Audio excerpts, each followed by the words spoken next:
ભાવનગર શહેરમાં 21મી જૂનના વિશ્વ યોગ દિવસ નિમિત્તે કેપીએસ શાળામાં યોગ દિવસની ઉજવણી કરવામાં આવી હતી, જેમાં શાળાના વિદ્યાર્થીઓ અને શિક્ષકો દ્વારા યોગ કરીને વિશ્વ યોગ દિવસની ઉજવણી કરાઈ હતી.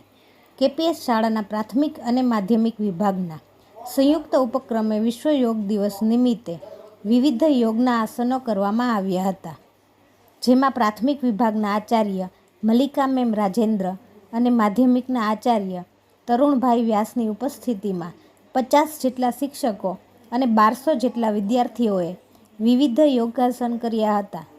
જો કે આ સમગ્ર યોગાસન શાળાના શિક્ષિકા આસ્થાબેન ત્રિવેદીના માર્ગદર્શન હેઠળ કરવામાં આવ્યા હતા.